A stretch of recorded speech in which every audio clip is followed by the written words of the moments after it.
Estamos oficialmente ao vivo, só preciso esperar aparecer transmitir ao vivo aqui para colocar a transmissão para funcionar aqui a nossa live número 16. Acho que é isso, live número 16. Isto. Estamos oficialmente ao vivo, esperar os nossos 5 minutos iniciais. E hoje são dois temas, tá? Dois temas aqui na live. Primeiro, como você prepara a sua operação para uma grande mudança, grande interrupção aí na produção ou na distribuição, enfim, como que você prepara a sua operação para isso. Boa noite, Vitor e Igor, tudo bem por aí? Então, como você prepara a sua operação para isso? E segundo ponto, se você faz um planejamento regional ou não, como tudo isso funciona. Planejamento que eu falo é o próprio Sales and Operations Planning, planejamento de materiais, planejamento de demanda, planejamento de fábrica em si, todo planejamento, se você faz isso regional ou não, quais são as diferenças entre um planejamento local, regional, como tudo isso funciona. Nossa live de domingo. Vamos em frente, gente. Esperar aqui os 5 minutos iniciais. Daqui a pouco começamos. Boa noite. Tudo certo, Igor, por aí? Por aqui tudo certo. Continuando as nossas lives. Boa noite para quem está entrando. Temas fantásticos, boa. Vai trocar temas fantásticos e vão trocar o fantástico pela live aqui. Vou fazer um anúncio falando sobre isso. Troque o fantástico pela live de domingo. Trazer mais pessoas aqui para participarem. E para quem acabou de entrar, vou esperar 5 minutinhos, 7h35 nós começamos. Vou esperar mais um pouquinho. Daqui a pouquinho começamos.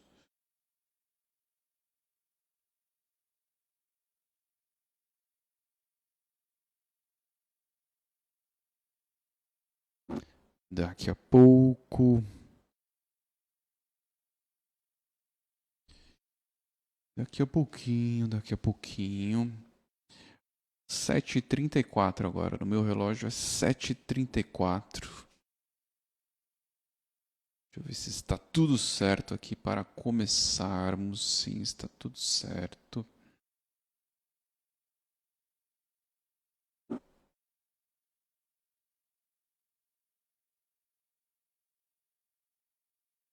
E chovendo por aí?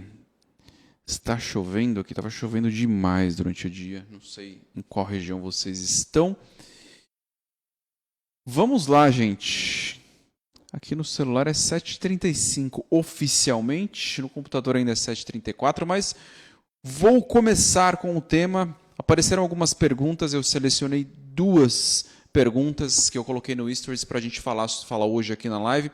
São 2 assuntos bem amplos e complexos, tá? Decisões complexas, e eu vou explorar os 2 assuntos de ponta a ponta, tá? Não vou ficar só falando do assunto especificamente, porque quando a gente fala sobre supply planning, supply chain, planejamento de operações, a gente sempre precisa ser amplo. É impossível você tocar em um assunto específico sem tocar em outros assuntos. É impossível, a não ser que você esteja falando de alguma coisa muito técnica, mas se você foge um pouco do técnico, não tem como. Você tem que tocar em vários assuntos.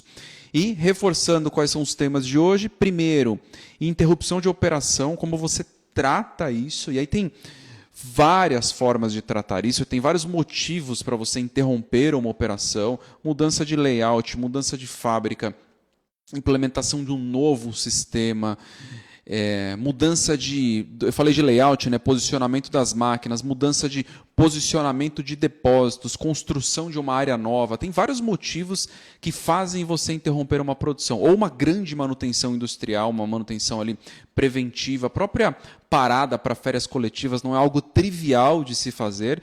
Então, eu vou falar de grandes interrupções, como você trabalha isso, o que você precisa fazer para isso funcionar direito. Tem um ponto que é meio óbvio, vou falar do óbvio também, sempre falo do óbvio aqui, porque o óbvio precisa ser dito sempre. Então, esse é o primeiro assunto.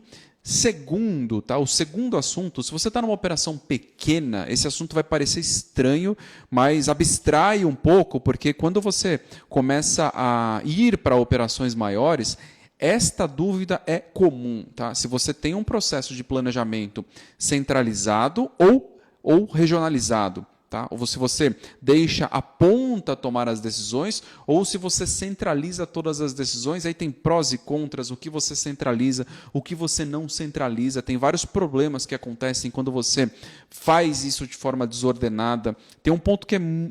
Essa frase eu tenho que eliminar essa palavra do meu vocabulário, mas eu sempre uso ela. Tem um ponto que é muito crítico, que é quando você parte para um processo centralizado de planejamento, é muito comum, tá? O dia a dia ser muito diferente do que foi planejado lá no escritório central, digamos. O dia a dia é completamente diferente e isso vira até piada dentro das empresas, mas eu vou tocar nesse ponto também, e eu vou começar por esse assunto, tá? A parte do planejamento, se você faz um processo centralizado ou não. Para essa live especificamente eu preparei um script aqui, porque é um assunto denso, não dá para falar de maneira solta aqui, é denso, tem muita teoria sobre isso, tá? Tem muita coisa envolvida. Então eu vou começar com a parte de regionalização ou centralização, tá? Primeiro ponto, eu acho que em nenhum momento eu falei de algo aqui, de algo que eu não tenha vivido, tá? Alguma experiência que eu vivi, porque a prática te mostra coisas que... na prática a teoria é outra, né? Então acaba te mostrando coisas diferentes. Então esse caso de regionalizar ou não, eu já vivi isso na prática, tanto tomando a decisão de regionalizar ou não, já fui o tomador de decisão em relação a isso, já falo um pedaço sobre isso. Já estive em uma operação que estava tomando essa decisão, e aí eu influenciava, eu não tomava decisão em relação a isso, e já estive em outras operações que a decisão vinha da matriz, e a matriz nem ficava no Brasil, e era a decisão tomada, e a gente tinha que seguir, mesmo tendo contras ali. Tinha prós e contras, né? Como toda decisão tem prós e contras, e vou reforçar um ponto aqui.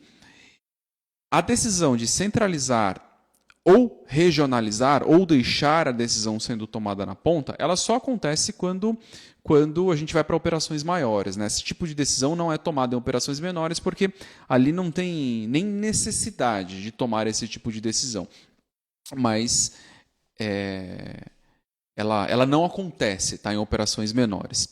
E o que eu vivi, tá, nos três casos, antes de falar o que eu vivi, tá, primeiro falar de prós e contras, vantagens e desvantagens de cada modelo, e antes disso, preciso falar o que é centralizar ou descentralizar. O que é isso, tá? O que é deixar a decisão na ponta ou não. Em muitas empresas, você tem um processo centralizado de planejamento que está tomando as decisões ali de planejamento de capacidade, investimento em equipamento, compra de insumos, de onde vêm os insumos, quais são os fornecedores, se o fornecedor é homologado ou não, se ele está aprovado ou não. Então, tem muitas operações que centralizam várias decisões. Tá? E aí eu vou dar um exemplo de operação aqui. Eu falei que eu ia entrar em vantagens e desvantagens, mas daqui a pouco eu vou para esse ponto de vantagens e desvantagens. E para quem está online aí, coloca os comentários e daqui a pouco eu leio os comentários e respondo aí se aparecerem dúvidas aí, ou comentários mesmo. Então você pode ter decisões que são centralizadas. Eu vou dar um exemplo aqui. Operação que tem muita particularidade no fornecimento de materiais. Os materiais precisam ser homologados, fornecedores credenciados, fornecedores com padrão global, porque tem empresas que fornecem globalmente para grandes clientes. Por exemplo, eu trabalhei numa empresa que fazia aromas e fragrâncias e fornecia para a Unilever no Brasil, fornecia para a Unilever fora, tinha operação fora, fornecia para as grandes indústrias de perfume também, no Brasil e fora do Brasil. Então, você precisa ter um nível de padronização nesse tipo de processo, que o processo de compras Não o processo de compras em si, definição do volume, mas a homologação dos fornecedores, a decisão de onde estes fornecedores vão para onde esses fornecedores vão enviar os materiais. Tudo isso é centralizado porque a centralização é uma necessidade daquele modelo de negócio. Você não pode correr o risco de não ter o nível de padronização certo para os materiais. Então, nessa operação, tá? Daqui a pouco eu falo de outra que era muito similar, mas nessa operação, todo o processo de compras, homologação de fornecedor, credenciamento de fornecedor, era tudo centralizado na matriz e a matriz ficava na Alemanha, nesse caso. E aí, o que acontecia? Para os pequenos volumes de material, além da homologação ali ser centralizada, toda a compra passava por um hub que ficava na Holanda. Então, toda a compra de volumes menores passava por esse hub. O hub era um ponto centralizador aí das necessidades de materiais de todas as plantas que estavam no mundo. Essa operação tinha aproximadamente 40 fábricas no mundo. E aí, desse hub, consolidava a carga e mandava para o Brasil e mandava para as outras fábricas do mundo. Isso para materiais que tinham pouco volume. Materiais com volume um pouco maior vinha direto do fornecedor, mas eram poucos materiais que tinham volumes grandes aí nesse processo. Então, a parte de compras, como eu falei, a homologação de fornecedor era toda centralizada. Tá? Agora, e precisava ser centralizada. Agora, a definição do volume de compras, isso era descentralizado, era regionalizado. Então, cada planta definia quanto comprar, quando comprar, por que comprar. Isso era regionalizado. Era impossível centralizar. Você não tem como fazer nesse caso, tá? Não tinha como fazer um processo de planejamento centralizado. Tá? Impossível. Outra decisão que era centralizada, isso funciona muito em grandes multinacionais, é a decisão em relação a qual software utilizar para o processo de planejamento. Esta decisão também era centralizada. Era o mesmo software globalmente. Inclusive, nessa operação, eu passei por todo o processo de implementação do SAP. SAP é um ERP, um sistema de gestão. Então, eu passei por todo o processo de implementação, porque essa operação estava fazendo o rollout, estava implementando o sistema em todas as plantas do mundo. Então, o sistema de gestão e o sistema de planejamento era centralizado, era o mesmo sistema. Você não tinha como utilizar um sistema regional ali, por mais que houvesse particularidade na operação regional. Então, mais um ponto que era centralizado. Agora, voltando, tá? Decisões em relação a volume de compras, o que comprar, quando comprar, o que produzir, quando produzir, por que produzir, isso era tudo regionalizado. Então, a própria planta tomava esse tipo de decisão. Não existia uma estrutura de planejamento, programação e controle de... Na verdade, não é planejamento, programação e controle de produção, não é esse nome. Em muitas operações tem uma estrutura central de IBP, né? Integrated Business Planning, nessas operações grandes, ou SNOP, Sales and Operations Planning. Isso acontece em muitas operações. Tem esse processo centralizado para organizar todo o planejamento de capacidades, o planejamento dos recursos ali da ponta. Okay? Então, a decisão pode ser centralizada ou não. Nesse caso, não era centralizada. E eu falei que eu ia falar de outros exemplos. Né?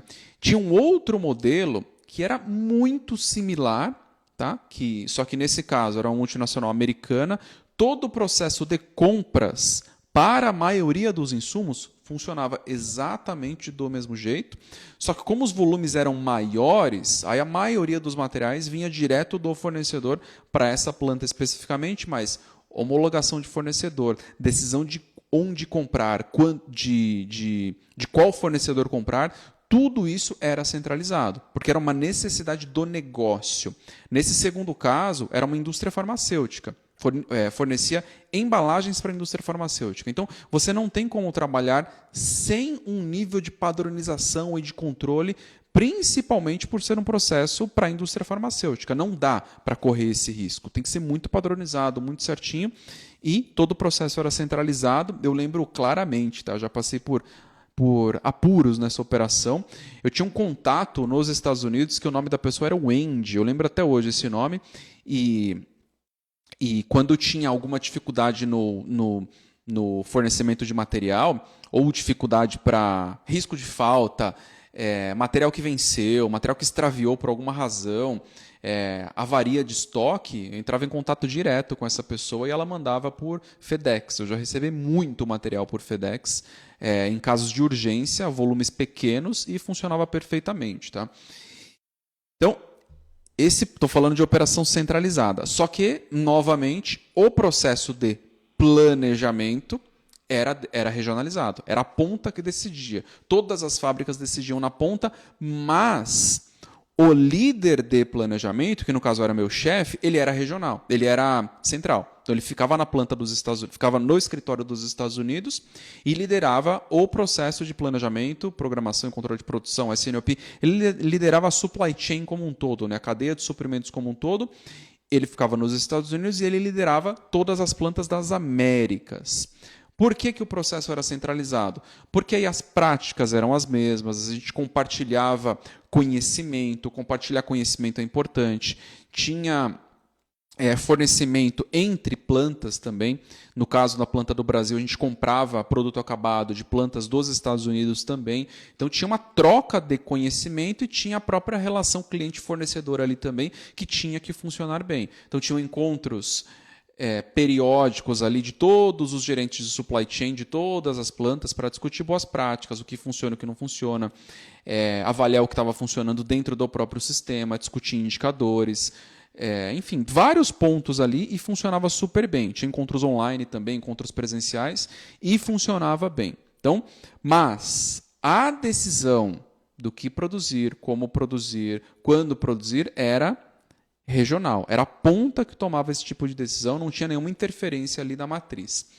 E um ponto muito importante dessa operação: todo o processo produtivo, especificação de máquina, especificação de ferramenta, especificação de formulação de material, isso era tudo centralizado também.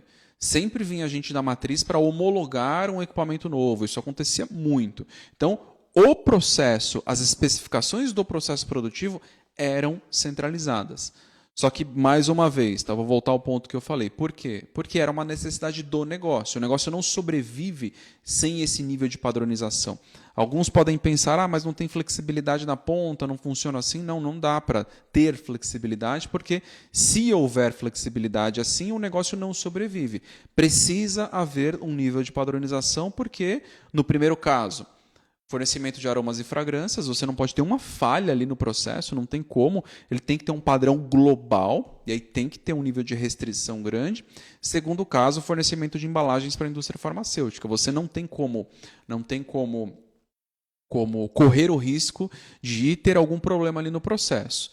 Esse é o segundo caso que eu falei. E como eu falei lá no começo, estou falando de experiência, tá? Jamais vou trazer um assunto aqui que eu não tenha alguma experiência ou algum conhecimento para falar com profundidade. E para quem está na live aí ao vivo, estou falando de perguntas que surgiram no History. Se você tiver alguma pergunta, frequentemente eu coloco no Stories, abro caixinha de pergunta para você mandar a sua pergunta. Se você tiver alguma pergunta e não tiver caixinha de pergunta, manda no direct mesmo, porque aí eu guardo a pergunta e sempre respondo aqui na live. A maioria das perguntas eu consigo trazer aqui na live. Eu estou falando aqui sobre centralização ou não do processo de planejamento, e eu estou oficialmente aqui já começando a migrar um pouco do conteúdo que eu trago aqui, indo mais para supply chain como um todo, cadeia de suprimentos, logística, e não só supply planning. Eu vinha falando aqui só sobre supply planning, planejamento, programação e controle de produção, planejamento, programação e controle de materiais, sales and operations planning, Sales and Operations Execution, Integrated Business Planning. Eu vinha falando sobre isso, tá? Mas agora eu estou abrindo o leque, porque o meu objetivo é que você se desenvolva como profissional em todas estas áreas, tá? Uma área sempre toca a outra, e o meu objetivo é que você se desenvolva em todas essas áreas e consiga crescer profissionalmente, consiga absorver muito conhecimento aqui, tá? Eu falei que eu ia falar de 3 casos, tá? De decisão sobre centralizar ou regionalizar. Um terceiro caso é o caso da operação de entregas do iFood no Brasil. A gente passou por esse tipo de decisão também, tá? Se centraliza ou não centraliza a tomada de decisão. Nesse caso, a centralização fazia muito mais sentido. Então, todas as decisões de planejamento eram centralizadas. Todas as decisões ali em relação a capacidade de entrega, disponibilidade de frota, tempo de entrega, tempo médio de entrega, com quais tempos a gente ia trabalhar. Tudo era centralizado. Tinha um processo de planejamento, tinha um processo de SNOP, Sales and Operations Planning, fazia todo o planejamento de demanda de mais de 800 cidades, todo o planejamento de frota de mais de 800 cidades, definia todos os parâmetros ali as especificações de entrega, né? Qual seria o tempo médio de entrega, quais seriam as tolerâncias em relação aos atrasos. Tudo isso era centralizado. Por quê? Porque a centralização era muito importante para garantir a padronização, para ter o mesmo serviço de entrega no Brasil inteiro. Então a centralização era fundamental. Tem outras operações de food delivery desse mercado no mundo que operam de forma descentralizada. A Delivery Hero, que é uma operação de food delivery da Europa, opera totalmente descentralizada. Então, cada região, ela opera em mais de 20 países, aí cada região está tomando as decisões locais ali. Tem um software central ali que faz toda a otimização de rota, roteirização, todo o dimensionamento de frota, mas as decisões regionais são tomadas na ponta porque eles entendem que é o melhor modelo. Tá? Então, para tudo você tem prós e contras. E aí, reforçando o que eu estou falando aqui. Estou falando sobre decisões em relação a centralizar as decisões sobre supply chain, logística, supply planning, ou deixar a decisão sendo tomada na ponta. Tá? Então, trouxe primeiro exemplos, então são casos, tá? Reais, exemplos de operações que são centralizadas e outras que não são centralizadas, e, de novo, tem prós e contras. O que você tem de... Deixa eu pegar os comentários aqui primeiro, daqui a pouco eu entro em vantagens e desvantagens e falo um pouco sobre isso. O Vitor falou, com toda a sua experiência e esse tema de retomadas, o que você enxerga do varejo? Acredita que os estoques vão acabar e as lojas terem showrooms? Eu acredito num método híbrido que terão produtos de alta demanda nas lojas e menos demanda por encomenda. Vejo o varejo vai sofrer uma mudança e isso impacta a forma de conduzir estoques nas indústrias. Esse tema, o Vitor, ele vai e volta, tá? Ele vai e volta, porque aí eu vou ter que entrar em supply chain, eu vou ter que falar sobre omnichannel. Omnichannel é quando uma operação você compra em uma operação e ela consegue fornecer para você de vários canais, ou da loja, ou do e-commerce, ou de qualquer outro lugar que ela tenha produto disponível. Tá? Primeira onda de varejo, quando chegou o e-commerce, isso 2000, começo de 2000, né? Na virada ali de 2000 teve uma grande crise, né, de e-commerce, mas depois, na primeira onda, o varejo vai acabar. Tá? Essa era a primeira onda. Tá? O varejo físico vai acabar e as lojas vão virar showrooms só como experimentação. Tá? Essa foi a primeira onda e isso perdurou aí por 15 anos, mais ou menos 15 anos, 12, 15 anos. E no paralelo, várias operações permaneceram com a ideia de que a loja física não vai acabar, de que ela é importante. Tá? Várias operações seguiram nesta direção. E, ao mesmo tempo, os grandes e-commerces, você pega o exemplo da Amazon, eles começaram a partir para a operação física. A Amazon comprou uma grande rede de varejo de hortifruti, comida saudável nos Estados Unidos, começou a abrir as pequenas lojas ali que tinham autosserviço nos Estados Unidos, então foram as primeiras lojas modelo aí de autosserviço, não as primeiras do mundo, né, as primeiras da Amazon. Então a própria Amazon indo para o varejo físico ali, né, estando mais próxima do cliente. E, ao mesmo tempo, o que aconteceu com o e-commerce? Tá? O e-commerce lá atrás, e eu estou explicando geral aqui, tá, Vitor, porque é importante para poder responder essa sua pergunta. O e-commerce, lá atrás, quem compra no e-commerce sabe do que eu estou falando. Os prazos de entrega no e-commerce eram de 10 dias, 15 dias. Você não tinha uma entrega no e-commerce em um dia ou em 2 dias. Isso não existia. O que aconteceu? O e-commerce, ao longo do tempo, percebeu que, usei essa frase não foi uma palestra, tá? Foi uma mesa redonda. Não lembro o nome do que é uma mesa redonda. Tem outro nome, tá? Para uma mesa redonda. Mas uma discussão com diretores de logística de outras empresas, inclusive o diretor de logística da Magalu estava nessa discussão, e eu falei que a logística era o novo marketing. Isso faz tempo. Por quê? Todos os e-commerces começaram a oferecer entregas em um dia, no dia seguinte, no mesmo dia, em 24 horas, porque isso virou o novo marketing, virou um novo ponto importante ali para você poder convencer o cliente a comprar. E o que aconteceu com o e-commerce? Ele precisou se aproximar do consumidor. Então, hoje é difícil, para não dizer impossível, você conseguir ter uma entrega no dia seguinte ou no mesmo dia. Impossível, tá? Não é que é difícil. Você conseguir ter uma entrega no mesmo dia ou no dia seguinte se você está muito distante do consumidor. Então, os próprios e-commerces começaram a ter estoques avançados. Tá? Tem vários pontos de estoque espalhados pelas cidades, além dos grandes centros de distribuição. E quando você não tem os pontos de estoque, você tem os pontos, os mini hubs ali que fazem o processo de entrega. Então você tem o grande armazém, de um grande armazém que tem que estar próximo da cidade, do ponto de entrega. Esse grande armazém distribui para 20 ou 30 mini pontos, e aí desses mini pontos vai para o consumidor final para conseguir ter entrega mais rápida. Por que eu estou falando isso? Porque nesse movimento a loja física começou a ter outro valor. Tá? Você pega, por exemplo, o Magalu, tem mais de 1.000 lojas, então são mais de 1.000 pontos de entrega.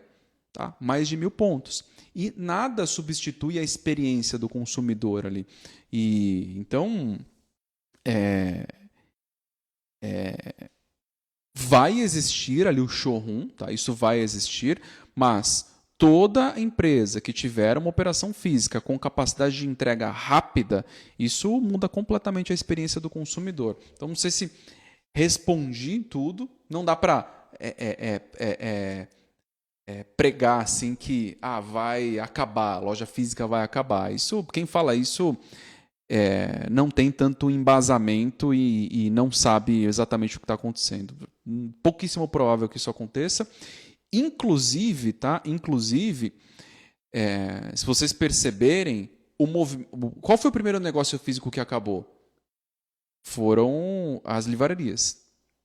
A Amazon começou a vender livro, começou a destruir um monte de livraria. Mas as próprias livrarias estão voltando agora. Então não era só um movimento de concorrência que acabou com as livrarias. Tinham outras razões, tá? Outras razões, problemas de gestão, falha no modelo de negócio. Agora, se você pega uma livraria bem posicionada, ela sobrevive mesmo com a concorrência de um grande e-commerce. Tá? Então, é isso.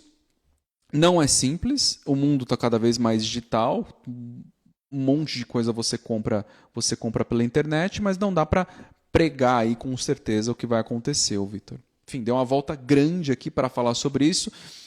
E, voltando, tá? Eu preciso fechar aqui vantagens e desvantagens do modelo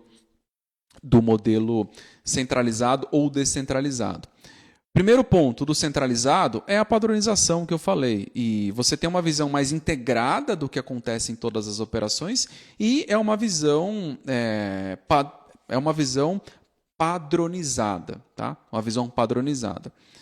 Integrada e padronizada. Um outro ponto, se é centralizado, é óbvio que você consegue tomar decisões que reduzem custo. Então você consegue economizar ali na ponta se você está tomando uma decisão centralizada. Mas esse nível de economia você tem que tomar cuidado para entender se ele é grande ou não. Vou dar um outro exemplo aqui. No caso do Brasil, tá? A operação da Manco no Brasil. A decisão de planejamento nas 9 fábricas ela era centralizada. Então era possível ter economia de escala porque dava para movimentar equipamento de uma fábrica para outra, para você conseguir fazer otimização. Então você consegue reduzir custo quando você centraliza também. Tem essa vantagem. Qual a desvantagem? Se você está tomando decisões centralizadas e padronizadas, você é menos flexível.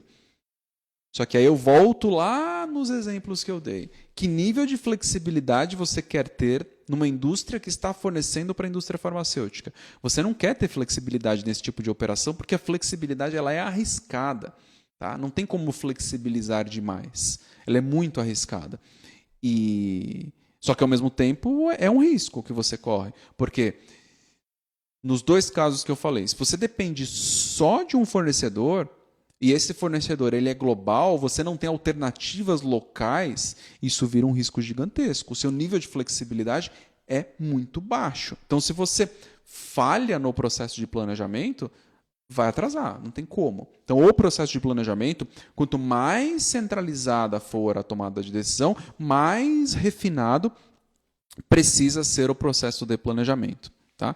E aí, então tem várias vantagens e desvantagens. Não é tão simples tomar esse tipo de decisão. E aí vai depender de um modelo para o outro. Tem operações que você consegue descentralizar tudo, deixar a decisão sendo tomada na ponta, sem grandes complicações, mas alguém precisa consolidar para entender que decisão está sendo tomada na ponta, porque se você deixa muito solto, você não consegue ter ganho de escala. Tá? Você precisa ter esse cuidado.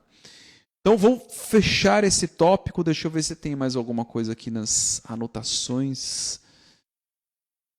Depois eu volto, tá? Se tiver mais alguma coisa, mas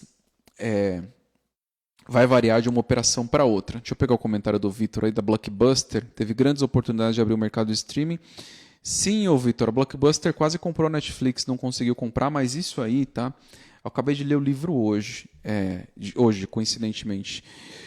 Eu vou indicar ali, sempre indico o livro, né? Tem um livro, deixa eu pegar ele aqui, peraí.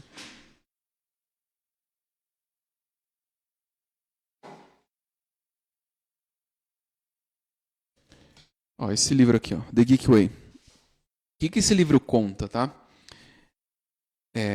E aí é muito clássico isso da Blockbuster, porque ele conta sobre o modelo de gestão de uma empresa moderna e modelo de gestão de uma empresa antiga, e fala... Antiga, entenda moderno e antigo não como uma empresa de muitos anos ou de poucos anos, não é isso. É muito mais relacionado a modelo de gestão mesmo.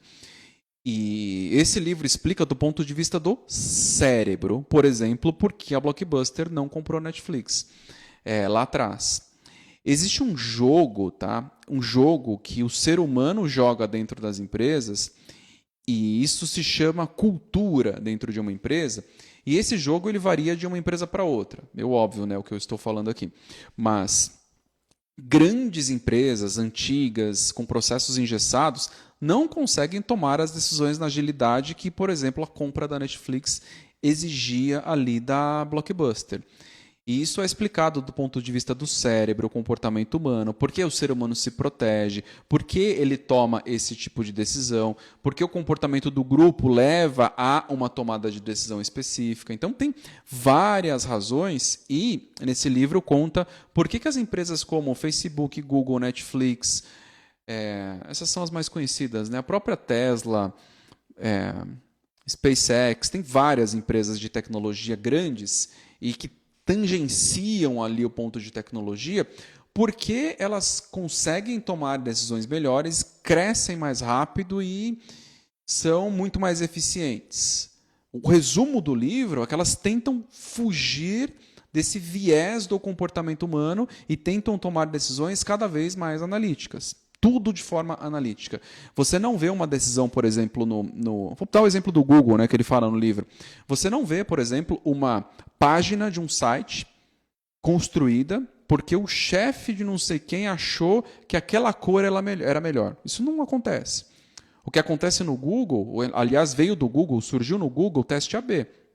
Você coloca 10 páginas para rodar, de vários tipos, de vários formatos, com a opinião de várias pessoas, e aquela que performar melhor permanece. Isso é um teste AB. Então, a influência da decisão de uma pessoa, quando você está indo para uma decisão mais analítica, mais científica, ela é zero. E aí, quando você tira o viés da pessoa na tomada de decisão, você começa a tomar decisões mais assertivas e muito mais precisas, e você evita erros como, por exemplo, essa história da Blockbuster aí e da Netflix. Evita esse tipo de erro, esse tipo de decisão, porque você tenta fugir do que é o padrão do comportamento humano. Enfim, difícil explicar esse livro aqui em pouco tempo. Vale a leitura se você quiser entender essa diferença entre modelos de gestão de uma empresa para outra. Tá? E aí dei outra volta aqui para falar sobre isso. E eu vou entrar aqui no outro ponto, comentários aí, gente. Coloque uns comentários aí na live. Eu vou entrar em outro ponto, que essa pergunta também surgiu, é super importante, super crítica, que é como você toma a decisão quando você vai interromper uma operação. Tá? O que você faz quando você precisa interromper uma produção? A pergunta que surgiu era em relação ao layout de produção, então a movimentação de máquinas, como que você interrompe a produção e como você toma decisões em relação a isso. Primeiro ponto, tá? Que eu vou falar por experiência, eu vou trazer... Eu lembro de um caso, tá? Que foi grande e complexo. Eu vou trazer esse caso, talvez eu lembre de algum outro ao longo da fala, mas eu vou falar de um primeiro, que foi um caso de implementação de ERP, tá? E foi aquele que eu já citei, a implementação do SAP. O que acontece quando você está passando por um processo de implementação, principalmente, no caso, era uma indústria que a documentação do processo produtivo era extremamente crítica. E o que é a documentação do processo produtivo? É você saber exatamente qual lote de material você usou, quanto você usou,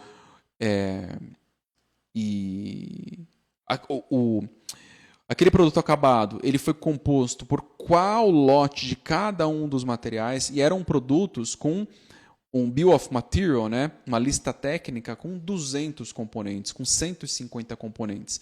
Então, um processo produtivo extremamente complexo. Tinha que flegar a etiqueta, né? De todos os materiais, flegar com o leitor ali eletrônico a etiqueta de todos os materiais, porque na lista de produção do produto acabado tinha que aparecer cada um dos lotes, tudo certinho, tinha que pesar, a balança tinha que estar conectada com o sistema para não ter falha humana. Então, um processo de apontamento de produção e controle de produção extremamente complexo. E aí quando você muda um sistema, precisa de um sistema legado, antigo, e vai para um sistema novo, é certeza que vai dar problema. Tá? A única certeza que você tem quando você está fazendo a implementação de um sistema é que ele vai dar problema. Tá? É a única certeza que você tem, logo de largada ali. E sabendo disso, entendendo o grau de complexidade que essa operação tinha na produção, você tem outras operações que não têm esse grau de complexidade e não exigem esse tipo de controle. Tá? Tem várias outras operações que são assim, que não exigem esse tipo de controle, e aí você pode ser muito mais flexível quando você está indo para implementação ou para troca de sistema. Estou falando de um caso específico que era crítico, tá? E muito crítico, aliás. E aí, nesse caso, como o processo era crítico, difícil e complexo, a gente preparou com muita antecedência essa transição. E aí entram vários problemas nesse processo, tá? Porque eu vou citar os problemas aqui, porque dependendo do tipo de operação que você tem na mão, você pode estar passando pelos mesmos problemas ou pode enfrentar os mesmos problemas mais adiante. Primeiro ponto é, se você vai fazer uma interrupção, e nesse caso a gente fez isso, você tem que preparar os estoques. Essa é a resposta óbvia que eu falei que eu ia trazer lá no começo da live. Você tem que preparar os estoques.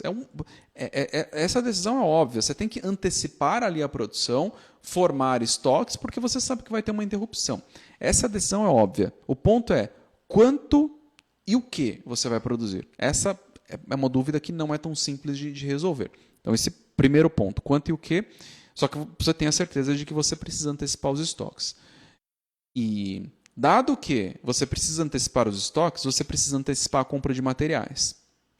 E nessa operação especificamente, tinha muita falta de material, então todo o processo de planejamento de materiais ele precisou ser revisto, tá? Primeiro para resolver o problema de falta de material e segundo para resolver essa antecipação de produção, para que houvesse material disponível para ser consumido nessa antecipação de produção. Não é tão trivial fazer isso. Tá? Tem muita gente que acha que é simples, mas quando você vai a fundo nesse processo, não é trivial tomar esse tipo de decisão. Nesse caso, a gente antecipou toda a compra de materiais, tinha material disponível e começou a antecipar a produção. Qual o problema que surgiu? Tá? Qual o problema que surgiu? Implementação de sistema. Tá? Lembrando que a gente está falando de implementação de sistema. Nesse caso, o processo de produção era um ponto crítico e em toda a implementação de sistema, o processo de faturamento ele vira um gargalo, ele vira um ponto crítico. Tá? Acho que a primeira decisão que é tomada quando você está implementando um sistema, primeira decisão não, o primeiro teste em produção que você faz é a emissão da primeira nota fiscal. Então, o processo de faturamento é um ponto crítico. E para evitar falta de produto nos clientes, qual decisão foi tomada ali? E aí entra um fator que é a transparência com os clientes. Se você vai passar por uma interrupção grande de produção, uma interrupção grande no processo de produção, você precisa ser transparente com seus clientes, você precisa avisar, porque o cliente sabe que existe um risco. Tá? O que não pode é haver surpresa. A crise ela acontece quando existe surpresa, quando o cliente não tem visibilidade do que vai acontecer. Então você precisa avisar o cliente, é muito crítico isso. E nesse caso, o que foi feito? Tá? A gente avisou os clientes, explicou que ia passar por um processo de implementação do sistema novo, alinhou com os clientes e para vários clientes a gente mandou o material em consignação. Tá? Porque aí o cliente não tinha que desembolsar o valor, a gente não ia prejudicar o fluxo de caixa do cliente, a gente só ia faturar mais adiante quando ele fosse usar o material, mas a gente mandou o material para ele em consignação, o material ficou com ele. Ele já tinha o material, o produto ali fisicamente para ele usar na fábrica dele. Só faltava a emissão da nota fiscal, que é uma nota de cobertura ali do processo de consignação. Então só faltava a emissão dessa nota fiscal. Então a gente fez isso para muitos clientes. Aí o cliente ficou seguro, o processo foi transparente, a gente antecipou muita produção, tá? Aí deu muita folga para o processo da implementação. Então eu te falei aqui, mas foram várias decisões tomadas para passar por um processo de implementação suave. Tá?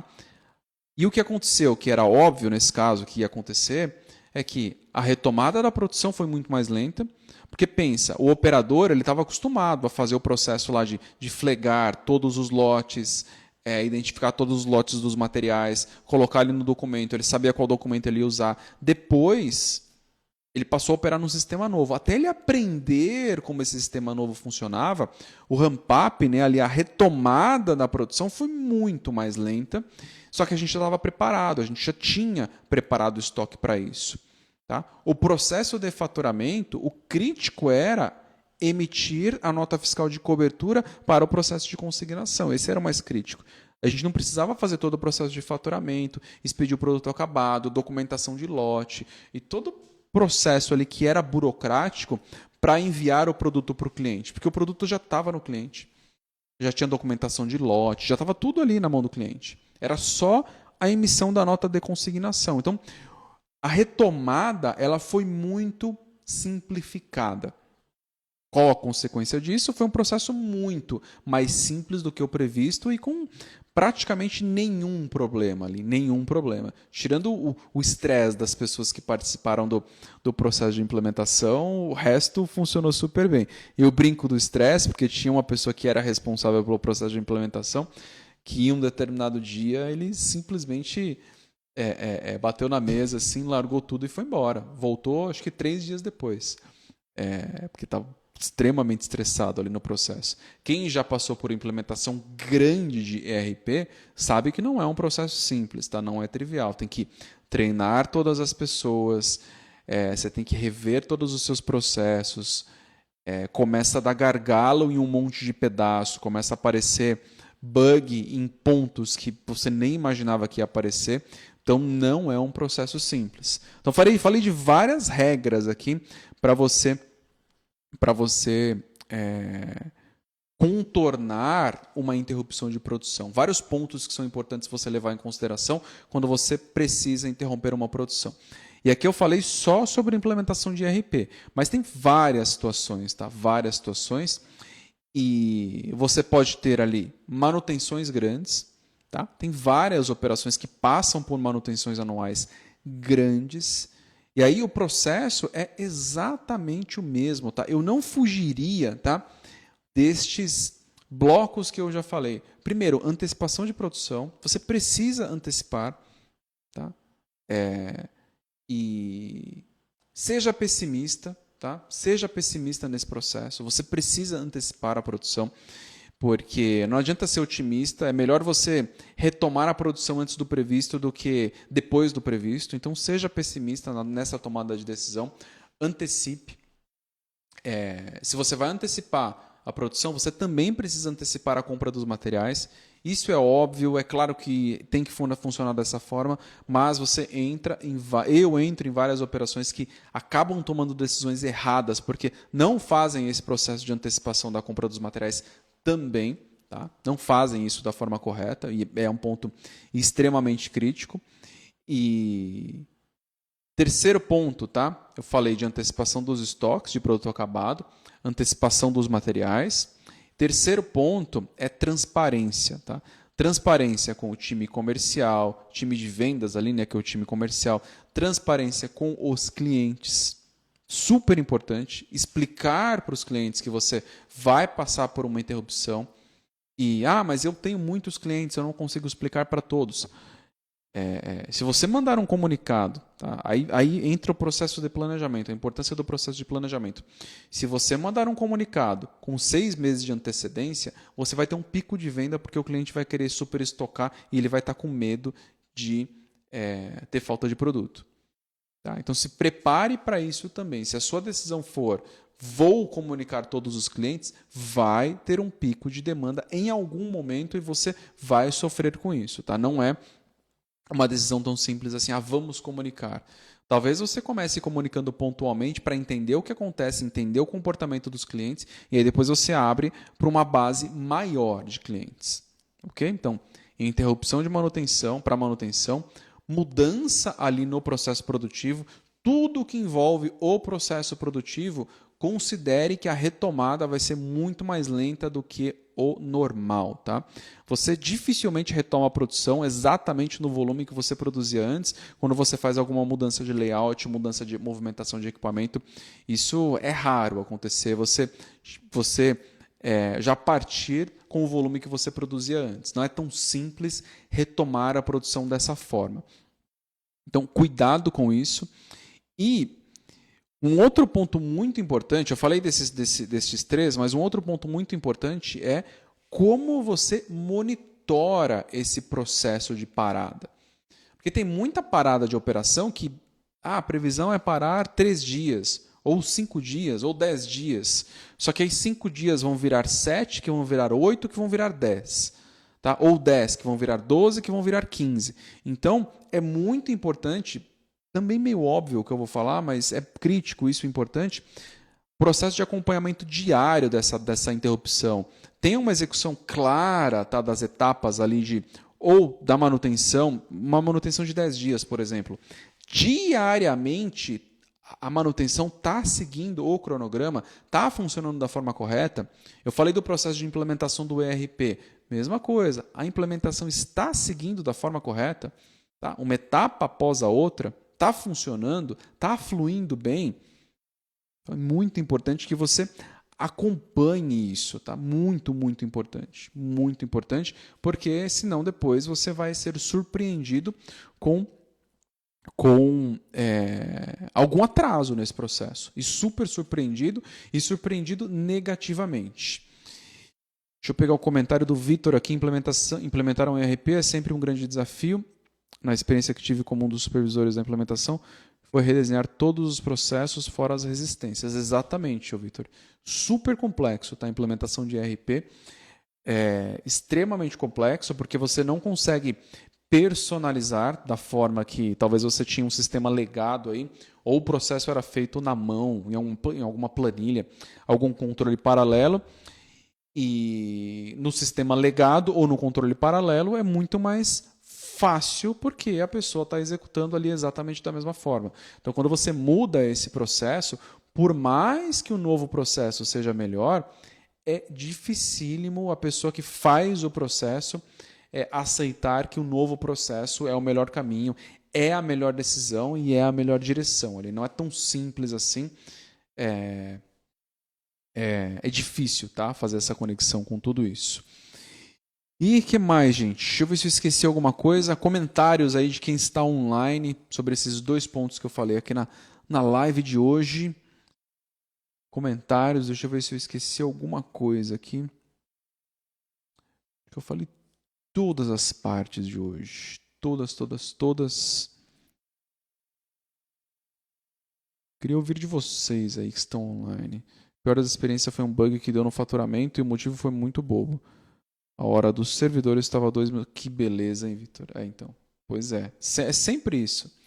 Faturamento é sempre faturamento, fortes emoções, exatamente. Super complexo esse processo. Religar ali o processo de faturamento e religar da forma correta, né? Fazer tudo funcionar bem. Toda interrupção de produção é crítica, tá? Para qualquer coisa que você vá fazer, uma interrupção de produção é sempre crítico, não é trivial fazer uma interrupção de produção aí da forma correta. E estes eram os 2 assuntos de hoje. Temos ainda 10 minutos aqui para completar 1 hora. Eu sempre peço, eu vou pedir com antecedência aqui, tá? Para quem está online aí, coloca uma palavra aí que resume a live de hoje. Coloca uma palavra que resuma. Não é um elogio, é uma palavra mesmo que resuma a live de hoje. Coloquem aí nos comentários. Eu vou colocar a minha de hoje. Eu sempre uso uma outra palavra, mas eu vou colocar outra. Vou colocar aqui conhecimento. Hoje o meu comentário foi. Da outra vez não estava indo o comentário aqui.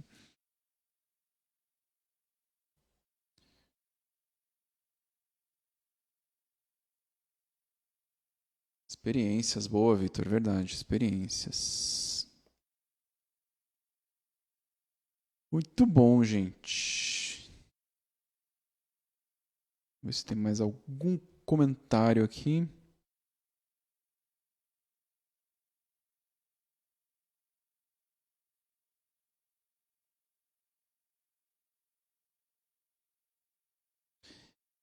Sem comentários, então vou ficando por aqui. 52 minutos de live. Muito obrigado por quem apareceu aí.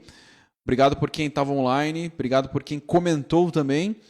Vou ficando por aqui. Até a próxima. Um abraço e ótimo final de domingo aí para você. Abraço para vocês, né? Abraço, até mais. Tchau, tchau. Ótima semana também. Que vocês tenham uma semana excelente aí de muito resultado e muita coisa boa para vocês. Um abraço e até a próxima live. Até mais. Tchau, tchau.